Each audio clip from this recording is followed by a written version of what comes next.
గురుభ్యో నమః. హరి ఓం. ఎందరో మహానుభావులు అందరికీ నా నమస్కారాలు.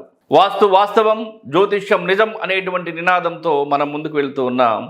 ఆ క్రమంలో ప్రతిరోజు కూడా వాస్తు శాస్త్రానికి సంబంధించినటువంటి ఎన్నో అంశాలను తెలుసుకుంటూ వస్తున్నాం. ఇప్పటికే మీరు గనక గతంలో మేము చేసినటువంటి వీడియోలు గనక చూడకపోతే ఇప్పుడైనా సరే మీకు ఏదైనా సరే వాస్తుకు సంబంధించి, వాస్తు శాస్త్రానికి సంబంధించి, నిర్మాణానికి సంబంధించి గనక అనుమానాలు, సందేహాలు గనక ఉంటే మా ఛానల్ ద్వారా మీరు ఆ అనుమానాలని నివృత్తి చేసుకునేటువంటి అవకాశం మీకుంది. అలాగే మీకు ఏదైనా సరే ఒక సమస్య ఉన్నప్పుడు, ఒక సమస్యకి సమాధానం దొరకనప్పుడు దేనికి సంబంధించి, వాస్తు శాస్త్రానికి సంబంధించి కింద కనిపిస్తున్నటువంటి నెంబర్కి వాట్సాప్ చేయండి. మీ యొక్క సమస్య ఏదైతే ఉందో ఆ సమస్యకి సంబంధించి మా తరపు నుంచి ఖచ్చితంగా సొల్యూషన్ అనేది, సమాధానం అనేది మీకున్నటువంటి ప్రాబ్లంకి సంబంధించి ఖచ్చితంగా వస్తుంది. తర్వాత ఈరోజు మనం తెలుసుకునేటువంటి అంశం ఏమిటంటే, తెలుసుకునేటువంటి విషయం ఏమిటంటే, వాస్తు శాస్త్రానికి సంబంధించి సింహద్వారములు ఎన్ని ఉండాలి, ఒక నిర్మాణానికి సంబంధించి ఒక సింహద్వారాలు ఎన్ని ఉండటం వలన, కేవలం సింహద్వారానికి సంబంధించిన వీడియో మాత్రమే ఈ వీడియో. సింహద్వారములు ఎన్ని ఉండాలి అనేటువంటి దాని గురించి క్లియర్గా తెలుసుకునేటువంటి ప్రయత్నం చేద్దాము. అసలు సింహద్వారమును ఎందుకు పెట్టాలి, సింహద్వారమును పెట్టుడం వల్ల వచ్చేటువంటి ప్రయోజనం ఏమిటి, ఎన్ని సింహద్వారాలు ఉండాలి అనేటువంటిది తెలుసుకుందాం. అసలు సింహద్వారమును ఎందుకు పెట్టుకోవాలి, నిర్మాణం జరిగిన తరువాత కుటుంబ సభ్యులు బయటికి వెళ్ళుటకు రావుటకు ప్రప్రథమంగా, తరువాత గాలి వెలుతురు అనేటువంటివి గృహములోనికి ఒక ఉచ్చమైనటువంటి స్థానం నుండి గృహములోనికి ప్రవేశించుటకు సింహద్వార నిర్ణయము చేయటం జరుగుతుంది. సింహద్వారంలోనికి గాలి వెలుతురు ఎలా వస్తుంది అంటే, సింహద్వారం పెట్టగానే గాలి వెలుతురు వచ్చేస్తుందా? రాదు. సింహద్వారానికి, గృహానికి ఇంటి చుట్టూ ఖాళీ స్థలం ఉండాలి. ఉదాహరణకి ఒక ఇల్లుంది, ఇంటికి నలుమూలల 4 దిక్కులలో బంధించినట్లు గనక ఇల్లు ఉంటే ఏ విధంగా గాలి వెలుతురు ఆ మధ్యలో ఉన్నటువంటి ఇంటికి వస్తుంది? అలాగే సింహద్వారములు ఎన్ని పెట్టినా, ఎక్కడ పెట్టినా సరే, ఎందుకు ఇంటి చుట్టూ తగినంత ఖాళీ స్థలం ఉన్నప్పుడు మాత్రమే ఆ సింహద్వారము ద్వారా గాలి వెలుతురు అనేది ఆ గృహంలోనికి రావటకు అవకాశం ఉంటుంది. అంతేగాని ఇంటి చుట్టూ ఖాళీ స్థలం వదలకుండా ఎన్ని సింహద్వారాలు పెట్టినా, ఎక్కడ పెట్టినా కూడా ప్రయోజనం శూన్యం. ఇంటి చుట్టూ ఖాళీ స్థలం వదిలినప్పుడు, ఉదాహరణకి మనిషి శరీరానికి సంబంధించి ఆక్సిజన్ని పీల్చుకొని కార్బన్ డైఆక్సైడ్ని ఎప్పుడు ఎలా అయితే వదులుతాడో, అంటే ఆక్సిజన్ని తీసుకొని కార్బన్ డైఆక్సైడ్ని వదలటం, అలాగే గృహానికి సంబంధించి కూడా ఒక ఉచ్చమైన స్థానం నుండి ఇంటి చుట్టూ ఖాళీ స్థలం ఉన్నప్పుడు వెంటిలేషన్ పర్పస్కి సంబంధించి కానీ, గాలి వెలుతురుకు సంబంధించి కానీ, ఒక ఉచ్చమైన దిక్కు నుండి, ఒక ఉచ్చమైన డైరెక్షన్ నుండి గృహములోనికి ఆక్సిజన్ని రప్పించేటువంటిదే సింహద్వారం.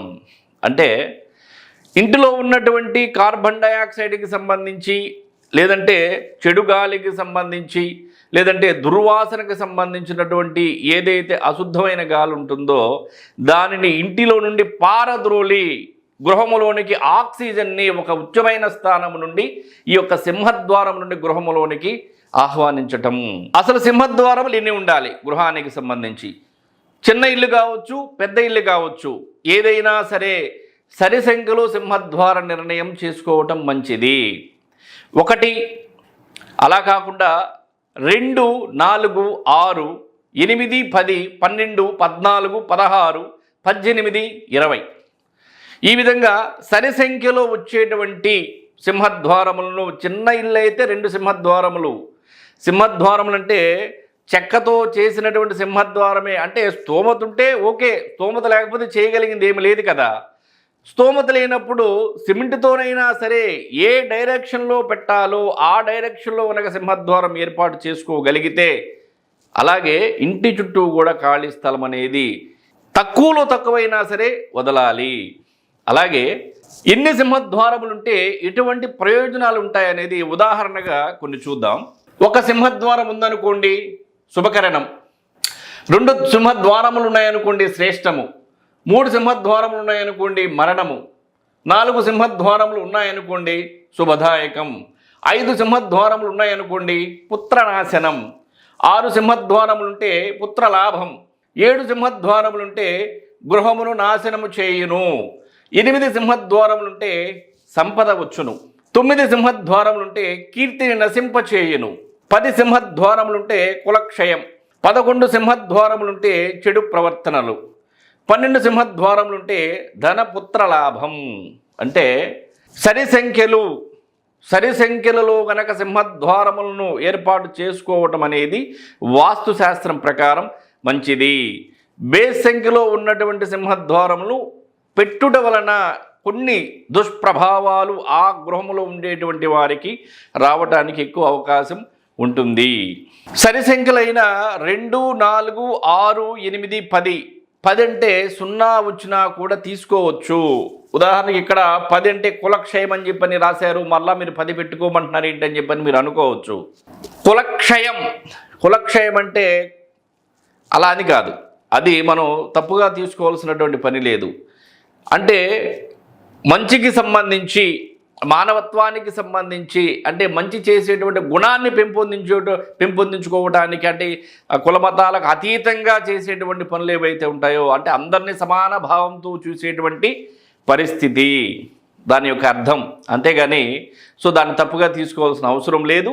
10 0 వచ్చినా కూడా 10 సింహద్వారములు లేదా కిటికీలు సింహద్వారం రెండూ కలిపి 10 వచ్చినా కూడా ఎటువంటి ఇబ్బంది లేదు. తర్వాత వచ్చేసి వరుసగా 3 ద్వారాలు ఉండకూడదు. అంటే ఒక సింహద్వారం, దాని వెనక ఇంకో సింహద్వారం, దాని వెనక ఇంకో సింహద్వారం, వరుసగా 3 సింహద్వారాలు ఉంటే మహాదోషం ఏర్పడుతుంది. ఆ ఇంటికి కుటుంబాన్ని చిన్నాభిన్నం చేస్తుంది. ఆ యొక్క సింహద్వార రహస్యాన్ని మీరు తెలుసుకోవాలి. ఎందుకంటే ఏ సింహద్వారం ఏ డైరెక్షన్లో పెట్టాలి, ఎక్కడ పెట్టాలి, ఎన్ని పెట్టాలి అనేటువంటిది ఒక ప్రామాణికం అనేది ఉంది వాస్తుశాస్త్రం ప్రకారం. దానిని పాటించాలి. దానిని పాటించి సింహద్వార నిర్ణయం అనేది జరగాలి. మరలా చేసేటువంటి తప్పు ఏమిటంటే సింహద్వారము ఏదైతే మొత్త ఏదైతే ఉందో గృహానికి సంబంధించి ఆ మొత్తకి ఆనిచ్చి సింహద్వారం నిర్ణయం చేస్తున్నారు. తప్పది. కనీసం సింహద్వారం పెట్టేటప్పుడు ఉదాహరణకి తూర్పు ఈశాన్యంలో సింహద్వారం పెడుతున్నాం అనుకోండి, తూర్పు మూల కనీసం 4 అంగుళాల నుండి 6 అంగుళాలైనా కనీసమైనా సరే వదలాలి. అరడుగు 6 అంగుళాలైనా 4 అంగుళాలైనా వదలటం వలన ఆ ఈశాన్య మూల అనేది ఏర్పడుతుంది. ఆ 4 అంగుళాలు ఖాళీ స్థలం వదలకుండా గనక మీరు సింహద్వారాన్ని తీసుకెళ్లి దిమ్మి మీద ఆనిచ్చి కట్టేశారనుకోండి, ఈశాన్యాన్ని మీరు కోల్పోతారు. ఆ యొక్క రూమ్కి కానీ ఇంటికి కానీ ఈశాన్య మూల అనేది కట్ అయిపోతుంది. కాబట్టి ఏ తూర్పుకు సంబంధించి అయినా ఉత్తరానికి సంబంధించి అయినా సరే సింహద్వార నిర్ణయం మూలల్లో గనక పెట్టేటట్లయితే మూలల్లో కూడా ఉచ్చస్థానము చూసుకొని పెట్టాలి. మూలలో పెట్టేటప్పుడైనా సరే ఆ ఈశాన్య మూలని వదిలిపెట్టాలి. తర్వాత వచ్చేసి సింహద్వారములు కిటికీలు సాధ్యమైనంత వరకు ఎదురెదురుగా ఉండేటట్లుగా ఏర్పాటు చేసుకోవాలి. సింహద్వారం ఎదురుగా కిటికీ వచ్చేటట్లు ఏ డైరెక్షన్కి సంబంధించి అయినా సరే ఒక ఉచ్చస్థానంలో సింహద్వారం మీరు ఏర్పాటు చేసుకున్నప్పుడు ఆ సింహద్వారానికి ఎదురుగా కనుక కిటికీ వస్తే ఇంకా బ్రహ్మాండంగా ఉంటుంది. ఎందుకంటే ఇటు వచ్చిన గాలి ఇటు వెళ్ళిపోతుంది, ఇటు వచ్చిన గాలి ఇటు వెళ్ళిపోతుంది. ఆక్సిజనే ఉంటుంది తప్ప కార్బన్ డైఆక్సైడ్ అనేది ఆ గృహములో ఆ గదిలో ఉండుటకు అవకాశం చాలా తక్కువ ఉంటుంది. అలాగే అలమరలను షోకేసెస్ వాటిని కూడా ఒకదానికి ఒకటి ఎదురుగా నిర్మించుకోవటం మంచిది. అవి కూడా సమసంఖ్యలో నిర్మించుకోవటం మంచిది. అన్నిటికి సంబంధించి కిచెన్కి సంబంధించి కానీ, బెడ్రూమ్కి సంబంధించి కానీ, లేదు హాల్లో ఉన్నటువంటి షోకేస్కి సంబంధించి కానీ అన్నీ కూడా లెక్క వేసుకున్నప్పుడు సరి సంఖ్యలో వస్తే ఇంకా బ్రహ్మాండం. తర్వాత వచ్చేసి సింహద్వారం ఎప్పుడూ కూడా ఉచ్చస్థానంలోనే పెట్టాలి. తూర్పు ఈశాన్యం కానీ, ఉత్తర ఈశాన్యం కానీ, లేదంటే మధ్యద్వారాలు పెట్టిన తూర్పు మధ్యద్వారం, పడమర మధ్యద్వారం, దక్షిణ మధ్యద్వారం, ఉత్తర మధ్యద్వారం, ఏ మధ్యద్వారం పెట్టినా కూడా ఉచ్చస్థానంలో మాత్రమే పెట్టాలి. నీచ స్థానంలో ఎటువంటి పరిస్థితుల్లో కూడా సింహద్వారాన్ని ఏర్పాటు చేయకూడదు వాస్తుశాస్త్రం ప్రకారం. ముఖానికి నోరు ఎంత ముఖ్యమో గృహానికి కూడా సింహద్వారం అంత ముఖ్యము. సింహద్వారానికి అటుపక్క ఇటుపక్క గనక కిటికీలు వస్తే ఇంకా బ్రహ్మాండంగా ఉంటుంది. మరలా యజమానులు ఆరోగ్యంగా ఉండాలి అంటే, ఆ గృహములో నివసించేటువంటి వారు ఆరోగ్యంగా ఉండాలి అంటే ధారాళంగా ఆ ఇంటిలోనికి గాలి వెలుతురు అనేది ప్రసరించాలి. ప్రసరించినప్పుడు ఆరోగ్యానికి సంబంధించినటువంటి బలం అనేది ఎక్కువ ఉంటుంది.